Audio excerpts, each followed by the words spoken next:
Hello friends, मैं निशान चौधरी आप सभी का अपने और आप सभी के चैनल द साइंस कॉमरेड में स्वागत करता हूं। जैसा कि आप सभी को पता है, मैं अपने रियल लाइफ एग्जांपल के थ्रू आप सभी के कॉन्सेप्ट को क्रिस्टल क्लियर कराता हूं। तो बच्चों, जैसा कि आप सभी को पता है, मेरी एनसीईआरटी टाइम वाइज सीरीज चल रही है। तो बच्चों, आज मेरा पार्ट 7। तो बच्चों, आज मैं आपको पढ़ाऊंगा पार्ट 7 और पार्ट 7 में हम पढ़ेंगे सेल मेम्ब्रेन। तो बच्चों, निश्रित बैच के अंदर हम आज पार्ट 7 को खत्म करेंगे, जो कि है सेल मेम्ब्रेन। तो चलते हैं बच्चों, NCERT line wise series. The detailed structure of a membrane was studied only after the advancement of a electron microscope in 1950। जो डिटेल स्ट्रक्चर जो प्लाज्मा मेम्ब्रेन या सेल मेम्ब्रेन का हमें देखने को मिला, वो 1950 के बाद देखने को मिला, जब माइक्रोस्कोप आ गया। कहने का ये मतलब है बच्चों, 1950 से पहले, 1950 से पहले हमें ये तो पता थी सेल में कि कोई ना कोई प्रोटेक्टिव लेयर है, यानी कोई ना कोई एनवलप है, लेकिन इसकी श्योरिटी नहीं थी कि यही जो एनवलप है उसी को हम प्लाज्मा मेम्ब्रेन या सेल मेम्ब्रेन बोलेंगे। बच्चों, क्या बोलेंगे? सेल मेम्ब्रेन या प्लाज्मा मेम्ब्रेन। तो बच्चों, साइंटिस्ट ने क्या किया, 1950 में इलेक्ट्रॉन माइक्रोस्कोप की खोज की। इलेक्ट्रॉन माइक्रोस्कोप के आने के बाद क्या किया, साइंटिस्ट ने आरबीसी रेड ब्लड सेल को निकाला हमारे अंदर से, और रेड ब्लड सेल को एग्जामिन किया इलेक्ट्रॉन माइक्रोस्कोप में। देन उनको पता चला कि ये क्या है, जो एनवलप जो है ये ही सेल मेम्ब्रेन है। तो सेल मेम्ब्रेन की जो स्टडी है, 1950 से पहले सेल मेम्ब्रेन तो थी, लेकिन एक्चुअल में जो स्टडी है, जो एग्जामिन हुआ और सेल मेम्ब्रेन का, वो 1950 के बाद हुआ। डन बच्चों, तो ये clear. Meanwhile, chemical study on the cell membrane, especially in a human red blood cell, enable the scientists to deduce the possible structure of plasma membrane। यही लाइन है बच्चों, बिल्कुल। इस पैरा का क्या मतलब था कि जो सेल मेम्ब्रेन है वो था तो पहले से ही, लेकिन 1950 में इलेक्ट्रॉन माइक्रोस्कोप के आने के बाद हमें और श्योरिटी मिली। क्यों? क्योंकि हम उसको अंदर से देख पाए, केमिकल स्टडी कर पाए। तो साइंटिस्टों ने आरबीसी ह्यूमन सेल से निकाला और उसको एग्जामिन किया इलेक्ट्रॉन माइक्रोस्कोप के अंदर। तो हमें जो सेल मेम्ब्रेन है उसके अंदर के केमिकल स्ट्रक्चर्स के बारे में भी पता चला। तो बच्चों, अब चलते हैं आगे। क्लियर? तो इसको करते हैं रफ, 10 चैप्टर को बढ़ाते हैं आगे।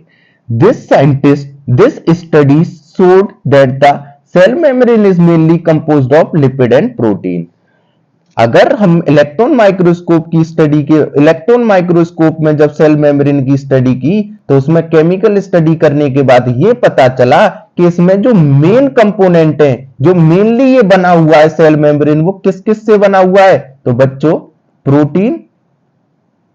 प्रोटीन से बना है और लिपिड से बना है मेनली, यानी मेजर पार्ट इन दोनों का है। अगर मैं आगे हम पढ़ेंगे इसी में, तो मैं अगर बात करूं तो जो रेशियो है वो है, जो परसेंटेज है, 52% है बच्चों प्रोटीन और 40% है बच्चों लिपिड। यानी 40% पार्ट लिपिड का है और 52% प्रोटीन का है। तो मेनली तो ये है, लेकिन बच्चों इनके अलावा क्या और भी है? बिल्कुल। तो 8% अब भी रह रहा है, 52 प्लस 40 92। तो बच्चों, इसमें शुगर भी मिलेगा, इसमें कार्बोहाइड्रेट भी मिलेगा, कोलेस्ट्रॉल वगैरह भी मिलेंगे।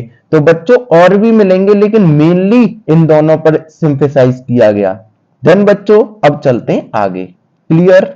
इसको करते हैं रफ और एनसीईआरटी की अगली लाइनों पे पढ़। The major lipid are phospholipid that are arrange in bilayer. Important line है कि लिपिडों में भी कौन सी लिपिड मिली। तो बच्चों, इंपॉर्टेंट है, क्वेश्चन आ सकता है। तो फोस्फोलिपिड मिली, और वो कैसे अरेंज थी, मोनोलेयर की बाइलेयर? तो बच्चों, बाइलेयर में। डन बच्चों, अब और चलते हैं आगे। Also, the lipid are arranged within the membrane with the polar head toward the outer side and the hydrophobic tail toward the inner side। बहुत इंपॉर्टेंट लाइन है बच्चों, इसको थोड़ा समझते हैं हम अच्छे से। बच्चों, सबसे पहले समझो पोलर का मतलब क्या होता है। तो बच्चों, पोलर की अगर मैं बात करूं तो पोल्स में टूट जाना, यानी चार्ज का आ जाना। जैसे सिंपल मैंने एक एग्जांपल लिया नमक का, NaCl। आपको पता है क्लोरीन की इलेक्ट्रोनेगेटिविटी सोडियम से ज्यादा होती है, तो Na के ऊपर पॉजिटिव आ जाता है, Cl के ऊपर नेगेटिव आ जाता है। तो बच्चों इन चार्ज का आ जाना इसको पोलर बनाता है। तो बच्चों ये Na पॉजिटिव Cl नेगेटिव में टूट जाते हैं, तो ये पोलर है। एक और एग्जांपल ले लूं बच्चों, HCl हाइड्रोक्लोरिक एसिड। तो क्लोरीन की इलेक्ट्रोनेगेटिविटी ज्यादा हाइड्रोजन से, तो हाइड्रोजन पर पॉजिटिव Cl पर नेगेटिव। एक तरीके से बोल सकते हो एक लड़का एक लड़की, पोल्स जनरेट हो जाएंगे, अपोजिट जेंडर है। क्लियर बच्चों? बिल्कुल। अब चलते हैं आगे। नॉन पोलर का मतलब समझते हैं। जब इस चीज को समझ लेंगे और फिर इन एनसीईआरटी की लाइनों पे आएंगे तो बहुत मजे आ जाएंगे आपको। नॉन पोलर, नॉन पोलर का मतलब है बच्चों जो चार्ज में न टूटना। कहने का मतलब है, सिंपल एग्जांपल लिया Cl2, यानी दो लड़की है, तो मुझे बताओ दो लड़कियों में क्या अट्रैक्शन होगा? नहीं होगा। तो मुझे बताओ इनमें क्या चार्ज क्रिएट होगा? नहीं होगा, क्योंकि दोनों की इलेक्ट्रोनेगेटिविटी क्या है? सेम है। जैसे मैं F2 की बात कर दूं तब भी कुछ नहीं होगा। क्यों? क्योंकि या तो लड़के लड़के हैं या लड़की लड़की है, तो उन दोनों में अट्रैक्शन का तो कोई सवाल ही पैदा नहीं होता। तो बच्चों नॉन पोलर भी आपको क्लियर हुआ, जिन पे कोई चार्ज ना आना, क्योंकि उन दोनों की इलेक्ट्रोनेगेटिविटी सेम है। तो बच्चों इसको करते हैं रब। अब चलते हैं दो शब्द और, एक हाइड्रोफोबिक और एक हाइड्रोफिलिक। बच्चों शब्द से यहां से कॉन्सेप्ट क्लियर हो जाएगा। हाइड्रोफोबिक, बच्चों मुझे एक चीज बताओ, हाइड्रो प्लस फोबिक इसको लिख सकता हूं, दो शब्द में स्प्लिट कर लिया, हाइड्रो प्लस फोबिक। हाइड्रो का मतलब बच्चों पानी होता है, इसको H2O लिख दूं, प्लस फोबिक, बच्चों फोबिक। सिंपल में बात करूं, मैं आपको नदी के किनारे लेके जाऊं तो आप मुझसे कहोगे गुरुजी हमें पानी से फोबिया है। कहने का मतलब है कि गुरुजी हमें हाइड्रोफोबिया है। तो मुझे बताओ पानी से डर लगता है, तभी तो आप अपने आप को हाइड्रोफोबिक बोल रहे हो। कहने का मतलब है क्या पानी को आप हेट करते हो? बिल्कुल। तो हेट, या पानी से आप दूर भगते हो, रिपेल। धन बच्चों, या पानी आपका एनिमी है, कुछ भी शब्द कह सकते हैं, water repelling, water heating, water enemy, कुछ भी। तो बच्चों हाइड्रोफोबिक का मतलब भी आपको समझ आया। अब चलते हैं कि हाइड्रोफिलिक क्या होता है, इसको करते हैं रब और हाइड्रोफिलिक की तरफ चलते हैं। हाइड्रोफिलिक क्या होता है? तो बच्चों डालो हाइड्रोफिलिक, इसको भी दो शब्द में तोड़ो। बच्चों हाइड्रो, हाइड्रो का मतलब पानी, और फिलिक का मतलब यहां पर है लविंग, मतलब पानी से प्यार करने वाला। तो बच्चों पानी से प्यार कौन करेगा? अभी आपको समझ आ जाएगा, पोलर की नॉन पोलर। अब चलते हैं आगे और कॉन्सेप्ट को करता हूं जनरेट। मैंने क्या किया, लिपिड बनाया इसका, ये इसका हेड पार्ट बनाया और ये टेल बना दी। बच्चों अब ये लाइनों को हम पढ़ते हैं और फिर इस पे आऊंगा। दिस इंश्योर, ऑल, इस लाइन को मिटाता हूं और दोबारा से इनको पढ़ते हैं अच्छे से, एक एक चीज क्लियर होगी अच्छे से। The major lipid are phospholipid that are arrange in bilayer. Also the lipid are arranged within a membrane with the polar head toward the outer side। यहां पर क्या है, ये जो पोलर हेड है ये कैसा है बच्चों? Polar head. ये क्या है? आउटसाइड है। And the hydrophobic tell toward the inner side, और जो ये टेल है ये इनर साइड है। बच्चों पोलर को अगर मैं टेल को टेल को क्या कह रहा हूं? हाइड्रोफोबिक के फिलिक? बच्चों टेल को कह रहा हूं हाइड्रोफोबिक। क्यों? क्योंकि ये इनसाइड है। अभी आपको समझ आ जाएगा। तो पोलर को क्या कहूंगा? हेड को। तो बच्चों पोलर हेड को मैं हाइड्रोफोबिक कहूंगा, फिलिक? तो मैं कहूंगा हाइड्रोफिलिक। मुझे एक चीज बताओ, ये आउटर साइड है तो यहां पर वाटर होगा। मुझे बताओ ये आउटर साइड है, यहां वाटर होगा, बिल्कुल। यहां पानी होगा। मुझे बताओ पानी कैसा है? पोलर नेचर का, नॉन पोलर? आप सब पढ़ के आए हो, नहीं पढ़ा है इधर देखो। जो पानी है उसका स्ट्रक्चर कैसा होता है बच्चों? ये होता है, इस पे दो लोन पेयर होते हैं, आपको पता है इसका नेचर पोलर होता है। तो बच्चों पोलर है पानी और पोलर है हेड, तो हाइड्रोफिलिक होना तो पॉसिबल है। तो पोलर पोलर जब साथ में मिलेंगे तभी तो प्यार होगा। तो बच्चों पोलर चीज पोलर से मिलेगी, तो ये क्या? हाइड्रोफोबिक के फिलिक, हाइड्रोफिलिक। जबकि जो टेल है वो क्या, हाइड्रोफिलिक। क्यों? क्योंकि हाइड्रोफोबिक। हाइड्रोफोबिक क्यों है बच्चों? क्योंकि पानी से प्रोटेक्ट रहना चाहता है। अगर ये बाहर आता या पानी होता आउटर में और यहां पर टेल होती तो ये क्या होता, हाइड्रोफोबिक, वो फिलिक। डन बच्चों, तो इसको मिटाते हैं और एनसीईआरटी की लाइनों पे चलते हैं। डन बच्चों, तो क्लियर हुआ होगा ये कॉन्सेप्ट अच्छे से कि पानी क्या है, हाइड्रोफोबिक की फिलिक। तो पानी से अगर अगर प्यार करेगा तो फिलिक, तो आउटर मोस्ट साइड पे क्या जाएगा, पोलर हेड, और इनर साइड पे क्या जाएगा, हाइड्रोफोबिक टेल। ऑल्सो एक बार और पढ़ते हैं एनसीईआरटी की line. The major lipid are phospholipid that are arranged in bilayer. The lipid are The lipid are arranged within the membrane with the polar head toward the outer side. अब polar head outer side क्यों है? क्योंकि जो polar head है बच्चों कैसा है, hydrophobic की हाइड्रोफिलिक? तो ये है हाइड्रोफिलिक। क्यों? क्योंकि पोलर पोलर के साथ रहना चाहता है। And the hydrophobic tell toward the inner side. जो टेल है हाइड्रोफोबिक है क्योंकि इनर साइड रहना चाहती है। This ensure that the non polar tail of saturated, तो बोल गया जो टेल है वो नॉन पोलर और हाइड्रोफोबिक है। This protect from the aqueous environment, पानी के एनवायरमेंट से बचना चाहती है। ये पानी है तो पानी है, ये पोलर हेड है, ये टेल है, तो टेल बचा रहना चाहती है इसलिए अंदर है। जो पोलर हेड है वो हाइड्रोफिलिक है। डन बच्चों, तो ये लाइन आपको बहुत अच्छे से आई होप क्लियर हुई होंगी। अच्छे से मैंने आपके कॉन्सेप्ट को भी जनरेट किया। डन बच्चों, अब चलते हैं आगे। In addition to phospholipid, membrane also contain cholesterol. Phospholipid के अलावा मेम्ब्रेन के पास कोलेस्ट्रॉल भी मिलता है। अभी डायग्राम की हेल्प से भी मैं आपको दिखाऊंगा। तो बच्चों, हमें यहाँ पर प्रोटीन भी मिली, हमें यहाँ पर लिपिड भी मिली, और हमें लिपिड में फोस्फोलिपिड इंपॉर्टेंट मिली, कोलेस्ट्रॉल भी मिली और शुगर भी मिली। लेकिन मेन कंपोनेंट क्या मिले, लिपिड और प्रोटीन। अब चलते हैं एनसीईआरटी की अगली लाइनों पे। तो बच्चों,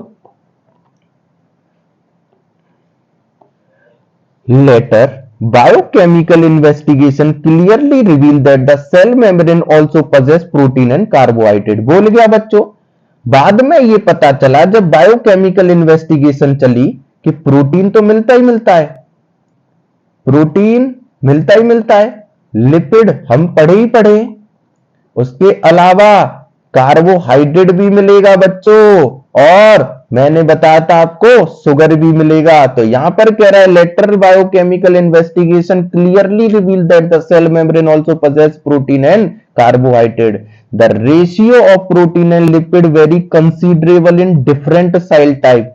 अलग अलग सेल टाइप में अलग अलग प्रोटीन का डिफरेंस होगा। लेकिन आपको पता है हमने तो आरबीसी की स्टडी करी माइक्रोस्कोप में, तो उसके अनुसार हमें यहां पर डेटा मिला है। In human beings the membrane of the erythrocyte मतलब RBC cell has approximately 52% protein and 40% lipid. तो बच्चों, कोई भी सेल आ जाए तो अगर ऑप्शन में 52% प्रोटीन 40% लिपिड होता है तो आप मार सकते हो, कोई दिक्कत नहीं है, क्योंकि आरबीसी की स्टडी कर स्पेसिफाइड है। ये डेटा आरबीसी के लिए, लेकिन हम कंसीडर सबके लिए कर लेते हैं। लेकिन एनसीईआरटी लिख के बोल रही है कि अलग अलग सेल में प्रोटीन और लिपिड का रेशियो वेरी कर सकता है। इंपॉर्टेंट लाइन है, the ratio of the protein hearing of the protein considerable in different type. ये मैंने थोड़ा सा गड़बड़ कर, कोई दिक्कत नहीं, आपको क्लियर हुई लाइन, मिटा के दोबारा अंडरलाइन कर देते हैं। क्लियर? देन बच्चों, लेटर द अंडरलाइन कर रहा हूं दोबारा से, लाइन आपको क्रिस्टल क्लियर हो गई। इंपॉर्टेंट डेटा है 52% और 40। अब आ जाते हैं आगे। Depend on the ease of extraction, extraction को मतलब निकालने के व्याप पर, on the basis of ease of extraction, जो मेम्ब्रेन प्रोटीन है वो दो पार्ट में डिवाइड हुई, एक इंटीग्रल एक पेरिफेरल। शब्द में ही आ जाएगा इंटीग्रल। मुझे बताओ, इंटीग्रल का शब्द से आपको आ रहा है कि उसमें अंदर ढसा हुआ, पेरिफेरल का मतलब बाहर। जैसे अगर मैं बात करूं सिंपल, आप क्लास में बैठे हो, 5 रो है, तो 5वीं रो पे जो बच्चे बैठे हैं वो क्या है, पेरिफेरल पार्ट है, बिल्कुल बाहर की तरफ बैठे हैं। लेकिन तीसरी चौथी दूसरी पर जो बैठे हैं वो इंटीग्रल पार्ट है, अंदर ढसे हुए हैं। तो on the base of ease of extraction, extraction के व्याप पर कि किसको कैसे एक्सट्रैक्ट किया जाए, तो उसके व्याप पर जो प्लाज्मा मेम्ब्रेन है वो दो टाइप की है, इंटीग्रल और पेरिफेरल।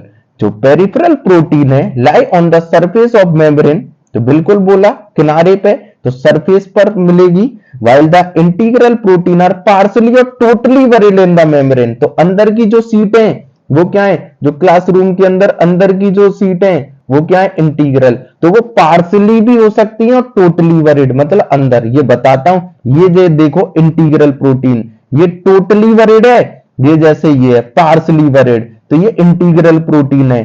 पेरिफेरल प्रोटीन क्या है बच्चों, ये वाली, ये देखो बाहर पड़ी हुई है, ये वाली बाहर पड़ी हुई है, सॉरी ये तो वो है फोस्फोलिपिड, ये पेरिफेरल प्रोटीन।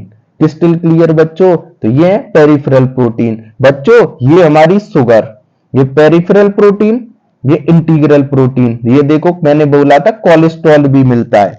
तो बच्चों फोस्फोलिपिड तो लिपिड की ही मेन बाइलेयर है। देन बच्चों, तो आपको डायग्राम भी समझ में आ गया होगा कि यहां पर पेरिफेरल प्रोटीन और इंटीग्रल प्रोटीन क्या है, on the basis of ease of extraction के व्याप पर शुगर और कोलेस्ट्रॉल मिलेगा ही मिलेगा। फोस्फोलिपिड लिपिड की मेन ब्रांच, मेन पार्ट है। अब चलते हैं आगे। अब आ जाते हैं थोड़ी सी इंपॉर्टेंट लाइनें, यहां से क्वेश्चन पूछा जाता है।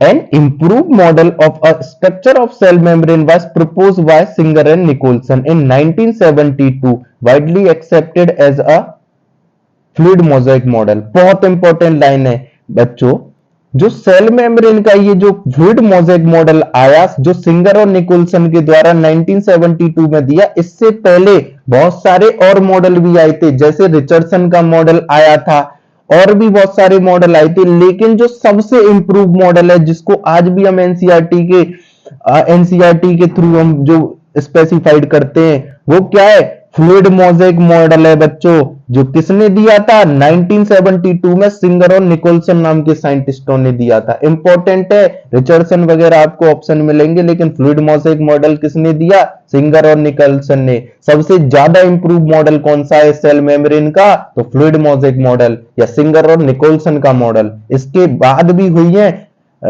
इसके बाद भी डिस्कवरी हुई है, लेकिन सबसे इंप्रूव्ड अब तक यही पाया गया है। According to this, the quasi-fluid nature of a lipid enable a lateral movement of protein within the overall bilayer। आपको पता है जो लिपिड है वो बाइलेयर में अरेंज है, तो उसके अंदर जो प्रोटीन है वो लेटरल मूवमेंट शो कर रही है, मतलब इधर उधर इधर उधर इधर उधर। जैसे सिंपल बात करूं मैं, जैसे मैं रसगुल्ला को ले लेता हूं चाशनी के अंदर, तो सीधी सी बात यही है, जो रसगुल्ला उसको इधर उधर स्पेसिफाइड कर रहा हूं। क्वासी फ्लूइड का मतलब होता है बच्चों सेमी फ्लूइड नेचर, मतलब आधा टेर, मतलब जो चाशनी होती है आपको पता है आधी गाढ़ी होती है आधी तरल, सीधी सी बात है, विस्कोसिटी उसमें होती है, तो आधे पार्टिकल सॉलिड से होते हैं और आधे लिक्विड से।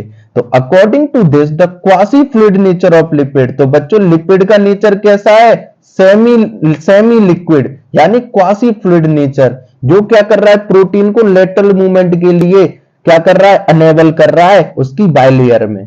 This ability to move within the membrane is measured as fluidity. जो प्रोटीन लेटरल मूवमेंट शो करेंगी बाइलेयर में, उनकी जो मेम्ब्रेन की जो एबिलिटी है मूव करने की, उसको हम किससे मेजर करेंगे, तो बच्चों फ्लूइडिटी से मेजर करेंगे। क्रिस्टल क्लियर, एक बार दोबारा से सुनो। लिपिड क्या है, जो चाशनी है हमारी, वो कैसी है, क्वासी फ्लूइड नेचर की, यानी सेमी लिक्विड नेचर की। बच्चों उसके अंदर क्या पड़ी हुई है, रसगुल्ले, यानी प्रोटीन। प्रोटीन कैसा मूवमेंट कर रही है, रसगुल्लों को हिला रहे हो आप, क्योंकि पूरे तो पार्ट को स्टेबलाइज करेंगे नहीं वो, तो वो लेटरल मूवमेंट शो कर रहे हैं। तो बच्चों जो लेटरल मूवमेंट वो शो कर रहे हैं मेम्ब्रेन के अंदर, बाय लेयर मेम्ब्रेन के अंदर, उसको किस प्रॉपर्टी से मेजर किया जाता है, फ्लूइडिटी। क्रिस्टल क्लियर बच्चों। अब चलते हैं आगे। The fluid nature of a membrane is also important from the point of view of function। जो fluid nature है membrane का, वो फंक्शन के व्याप से भी बहुत इंपॉर्टेंट बन जाता है। तो फंक्शन क्या है? सेल की ग्रोथ में, फॉर्मेशन ऑफ इंटरसेलुलर जंक्शन में, सीक्रेशन में, एंडोसाइटोसिस में, सेल डिवीजन में। तो बच्चों सेल ग्रोथ मतलब सेल की ग्रोथ होना, इसको बताने की जरूरत नहीं है मुझे आपको। इंटरसेलुलर जंक्शन, एक से दूसरा, दूसरे से तीसरा, तीसरे से चौथा सेल के बीच में जंक्शन, मतलब ये एक सेल, दो सेल, तीन सेल, चार सेल, इनके बीच में कनेक्शन स्टेब्लिश हो जाता है। तीसरा सीक्रेशन का, कुछ सीक्रेट कर देना। तो आपको पता है तो मेम्ब्रेन ही। एंडोसाइटोसिस क्या है? एंडोसाइटोसिस और एक्सोसाइटोसिस। एंडोसाइटोसिस का मतलब होता है बच्चों इनगल्फ करना, किसी चीज को बाहर से अंदर ले लेना। सेल डिवीजन का मतलब आपको पता है, सेल एक से दो, दो से चार, चार से आठ डिवीजन होते चले जाना। डन। तो सेल मेम्ब्रेन के फंक्शन इंपॉर्टेंट है। तो पहला सेल ग्रोथ, दूसरा फॉर्मेशन ऑफ इंटरसेलुलर जंक्शन, तीसरा सीक्रेशन, चौथा एंडोसाइटोसिस और पांचवा सेल डिवीजन। पांचों के पांचों इंपॉर्टेंट है। पहले लीजोसोम्स के फंक्शन भी इंपॉर्टेंट है और सेल मेम्ब्रेन के भी। अब चलते हैं आगे। तो ये आपको क्लियर हुआ होगा।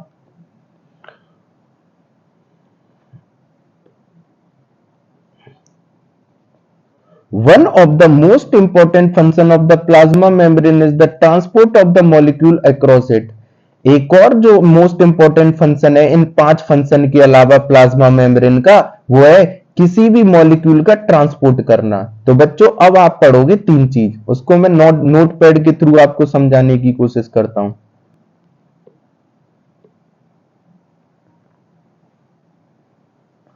बच्चों तीन चीज यहां पर आप ध्यान रखोगे। सबसे पहले पैसिव,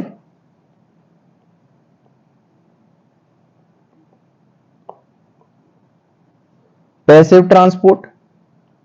पैसिव ट्रांसपोर्ट का मतलब क्या होता है बच्चों? पैसिव का मतलब होता है, एक तरीके से मैं बोल सकता हूं इसमें diffusion. Diffusion, no expenditure of energy, बिना energy, no expenditure of energy of energy, मतलब बिना एनर्जी के एक मॉलिक्यूल्स दूसरे मॉलिक्यूल्स में जाना। सिंपल एग्जांपल मैं दूं, सपोज करो आप किसी कमरे में बैठ के पढ़ रहे हो, आप एक रूम के एक कोने पर जाके परफ्यूम छिड़क दो, आपको क्या देखने को मिलेगा? कुछ देर में वो परफ्यूम की जो स्मेल है पूरे रूम में फैल जाएगी। तो वो हुआ क्या? जो हायर कंसंट्रेशन बना था, उधर से परफ्यूम की स्मेल लोअर कंसंट्रेशन की तरफ जाने लगी। तो बच्चों यही पैसिव ट्रांसपोर्ट है। एक और एग्जांपल मैं दे देता हूं, एक हाइट ले ली ये और एक हाइट ले ली ये। तो बच्चों अगर इस हाइट से मैं पानी को गिरा रहा हूं, जैसे वाटरफॉल है, तो वो क्या है? आसानी से हो जाएगा। आपने वाटरफॉल देखा है ऊपर से नीचे, क्यों? ऊपर से नीचे तो पानी एक हायर कंसंट्रेशन से लोअर कंसंट्रेशन की तरफ है, तो इसमें कोई एनर्जी लगेगी यहां से पानी को यहां तक पहुंचाने में? ना, वो अपने आप बह जाएगा। तो नो एक्सपेंडिचर ऑफ एनर्जी, कोई एनर्जी नहीं लगी, हायर कंसंट्रेशन से लोअर कंसंट्रेशन की तरफ अपने आप होता जा रहा है। डन बच्चों। तो ये थी बात पैसिव की, मतलब एनर्जी के बिना यूज के कोई भी काम हो जाना, मतलब किसी भी मॉलिक्यूल को मूव करना। अब चलते हैं दूसरे नंबर पर, बात करता हूं बच्चों किसकी? एक्टिव ट्रांसपोर्ट की। तो एक्टिव ट्रांसपोर्ट कैसा होता है बच्चों? इसका थोड़ा सा इंपॉर्टेंट है एक्टिव ट्रांसपोर्ट। बच्चों एक्टिव ट्रांसपोर्ट की अगर मैं आपसे बात करूं, इसमें मैं कहूंगा सिंपली एक्सपेंडिचर ऑफ एनर्जी, यानी एनर्जी खर्च होगी। एक्सपेंडिचर ऑफ एनर्जी यानी एनर्जी खर्च होगी। बच्चों कहने का मतलब है आपको क्या है, सपोज करो आपके मोटर, अब घर में मोटर नहीं है, आपके घर में नल है। अब क्या है, नल है और यहां पर आपको इस छत पर पानी लेके जाना है। मुझे बताओ, नल को चलाओगे, बकेट को भरोगे और बकेट में पानी को लेके सीढ़ियों के थ्रू ऊपर जाओगे। मुझे एक चीज बताओ, आपकी एनर्जी खर्च हुई कि नहीं हुई नीचे से ऊपर ले जाने में? तो बिल्कुल हुई। यही एक्टिव ट्रांसपोर्ट है बच्चों। कहने का मतलब है लोअर कंसंट्रेशन पे हो आप, बिल्कुल। तो लोअर कंसंट्रेशन से जब हायर कंसंट्रेशन की तरफ जाते हैं तो बात उल्टी हो जाती है। कहने का मतलब है अब हमें एनर्जी की जरूरत है, जबकि पैसिव में क्या था? ऊपर से नीचे अगर पानी डालना था, बेशक नल ऊपर लग रहा है, नीचे लेके आना है, आपको ले जाने की जरूरत नहीं है, ऊपर से ही डाल दो। डन बच्चों, ये था एक्टिव। अब आ जाते हैं तीसरा। ये आपको लाइन बिल्कुल हलवा हो जाएंगी अगर इसको समझ लोगे तो। आप इसको करते हैं रफ और चलते हैं आगे। अब आ जाते हैं ऑस्मोसिस। बच्चों इसको समझोगे, केमिस्ट्री में भी है, हालांकि ऑस्मोसिस बच्चों को समझ आता नहीं है। ऑस्मोसिस क्या है बच्चों? इसमें अगर मैं बात करूं, ये मैंने एक कंटेनर ले लिया, इसको मैंने सिलेक्टिवली परमिएबल मेम्ब्रेन एसपीएम, याद रखना, सेमी परमिएबल मेम्ब्रेन कहोगे बहुत मारूंगा, सिलेक्टिवली परमिएबल मेम्ब्रेन से सेपरेट करना है। इसको ए जार कहूंगा, इसको बी जार कहूंगा, ए बी। बच्चों इसमें मैंने क्या कर रखा है, पानी है दोनों में, इसमें 5% सॉल्यूट ले लिया, 5% चीनी डाल दी सपोज करो, और इसमें 10% सॉल्यूट डाल दिया।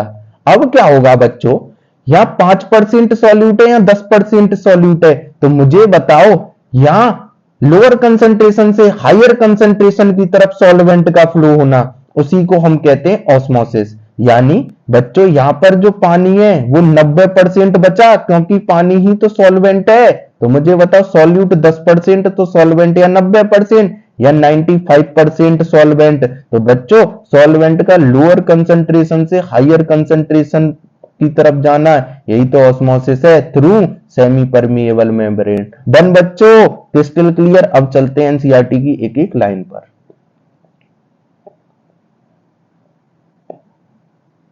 आ जाओ बच्चों। One of the most important function of the plasma membrane is the transport of molecule across it. The membrane is selectively permeable to some molecule present on either side of it. Selectively permeable है बच्चों, question में आ जाता है semi permeable ना, SPM का मतलब होता है सिलेक्टिवली परमिएबल, पहले ही बता चुका हूं। Many molecules can move briefly across the membrane without any expenditure of energy, बिना एनर्जी खर्च करे, then this is called a passive transport। उसको कैसा वो कहेंगे, उसको कहेंगे बच्चों passive transport. Crystal clear. Neutral solute may move across the membrane by the process by simple diffusion along the concentration gradient from a higher concentration to lower। जो neutral solute हैं बच्चों, जिन पे कोई चार्ज नहीं है, वो क्या करेंगे, हायर कंसंट्रेशन से लोअर कंसंट्रेशन की तरफ जाएंगे, और इसी को मैं डिफ्यूजन भी बोल देता हूं, अभी परफ्यूम का जो एग्जांपल दिया था। तो ये थी बात पैसिव ट्रांसपोर्ट की बच्चों। अब चलते हैं ऑस्मोसिस की तरफ। Water may also move across the membrane from higher to lower concentration. पानी भी हायर कंसंट्रेशन से लोअर कंसंट्रेशन की तरफ जाता है। Movement of water by diffusion is called osmosis. Done बच्चों, तो पानी का जो मूवमेंट है डिफ्यूजन के थ्रू, उसको कहते हैं osmosis. As the polar molecule cannot pass through the non-membrane lipid bilayer, they require a carrier protein to facilitate the transport across the membrane। कहने का मतलब है बच्चों, जो पोलर मॉलिक्यूल्स हैं, जो चार्ज वाले मॉलिक्यूल्स हैं, जैसे Na positive, Cl negative, H positive, Cl negative, ना तो वो डिफ्यूजन से पास होते हैं ना ऑस्मोसिस, उनके लिए चलता है फैसिलिटेटेड डिफ्यूजन। फैसिलिटेटेड डिफ्यूजन का मतलब क्या होता है बच्चों, इसको पढ़ेंगे भी 11 चैप्टर में, लेकिन इसको मैं समझा देता हूं। तो बच्चों ये होता क्या है, जैसे सपोज करो बच्चों, यहां पर एक लेयर है, यहां पर दूसरी लेयर है, हमें ये अंदर आना है, यहां पर आना है इस पार्टिकल को, यहां पर प्रोटीन लगी हुई है, तो ये प्रोटीन पर यहां पर जुड़ेगा, और ये प्रोटीन क्या करेगी बच्चों, ऐसे घूमेगी और ये इधर चला जाएगा। तो जैसे ही ये यहां पर आएगी, अगले पार्ट में ऐसे होगी, फिर यूं होगी, फिर ये यूं होगी, और ये अंदर छोड़ देगी पार्टिकल को। यही लिखा हुआ है, as the polar molecule cannot pass through the non polar lipid layer, lipid bilayer, क्योंकि जो बाइलेयर है वो कैसी है, नॉन पोलर। पोलर मॉलिक्यूल और नॉन पोलर एक दूसरे से क्या है, एनिमी है। तो ये क्या करेंगे, कैरियर प्रोटीन का सहारा लेंगे to facilitate the transport across the membrane. A few ions or a molecule are transport across the membrane against the concentration gradient। यानी एनर्जी की जरूरत पड़ेगी from lower to higher concentration. तो बच्चों लोअर से हायर कंसंट्रेशन की तरफ energy खर्च होगी, और एनर्जी खर्च होगी तो active transport. Such transport is an energy dependent process which ATP is utilized and called ATP transport। Example है सोडियम पोटेशियम पंप। डन बच्चों, इंपॉर्टेंट। यहां से चीजें क्या क्या पूछी जा सकती हैं इस पैरा से, सुन लो। सबसे पहले हमें बताओ पैसिव ट्रांसपोर्ट क्या होता है। पैसिव ट्रांसपोर्ट वो होता है जो हायर कंसंट्रेशन से लोअर कंसंट्रेशन की तरफ जो मॉलिक्यूल्स जाते हैं। कहने का मतलब है जो न्यूट्रल सॉल्यूट होते हैं वो सिंपल डिफ्यूजन के थ्रू हायर कंसंट्रेशन से लोअर कंसंट्रेशन की तरफ जाते हैं। दूसरे नंबर पर बात आई ऑस्मोसिस, जो पानी है वो ऑस्मोसिस के थ्रू ट्रांसफर होता है। तो बच्चों इसमें एनर्जी का एक्सपेंडिचर होता है नहीं, वो भी हायर टू लोअर कंसंट्रेशन होता है। डन। तीसरे नंबर पर आ जाते हैं पोलर मॉलिक्यूल। तो बच्चों पोलर मॉलिक्यूल ना तो ऑस्मोसिस से ट्रांसपोर्ट होते हैं और ना पैसिव ट्रांसपोर्ट से होते हैं। तो बच्चों वो फैसिलिटेड डिफ्यूजन से होते हैं, उसमें भी एनर्जी का एक्सपेंडिचर तो नहीं होता, लेकिन पोलर मॉलिक्यूल्स पर चार्ज है। जबकि जो लिपिड बाइलेयर है वो क्या है, नॉन पोलर। तो पोलर और नॉन पोलर एक दूसरे के एनिमी है, दुश्मन है। तो वो क्या करेंगे, उनके अंदर पास कराने के लिए कैरियर प्रोटीन्स की जरूरत होती है। तो कैरियर प्रोटीन क्या करती हैं, बाहर से उसको पकड़ती हैं और अंदर की तरफ घूम के उसको अंदर छोड़ देती हैं। तो ये था तीसरा type, facilitative diffusion. Facilitated diffusion में बच्चों एनर्जी का एक्सपेंडिचर होता है नहीं। चौथे नंबर पर बात करते हैं एक्टिव ट्रांसपोर्ट की, जो सोडियम पोटेशियम पंप उसका एग्जाम्पल है। आपको पता है इसमें एक्सपेंडिचर होता है एनर्जी का, एटीपी खर्च होते हैं। तो बच्चों ये थी बात सेल मेम्ब्रेन की, या आप बोल सकते हैं प्लाज्मा मेम्ब्रेन। तो बच्चों ये इंपॉर्टेंट है। आई होप आपको मेरा वीडियो ये अच्छा लगा हो। तो बच्चों प्लीज वीडियो को लाइक करें, सब्सक्राइब करें और ज्यादा से ज्यादा अपने दोस्तों में शेयर करें। बच्चों एग्जाम ओरिएंटेड पढ़ें, बिल्कुल एक एक क्वेश्चन आपको सेल मेम्ब्रेन का यहां से लगने लगेगा। जो भी बाहर की चीजें नहीं पढ़नी है, बस एनसीईआरटी की लाइन पर फोकस करना है। तो बच्चों मेरा यही अनुरोध है, वीडियो को ज्यादा से ज्यादा लाइक करें, सब्सक्राइब करें और शेयर करें। तो राधे राधे।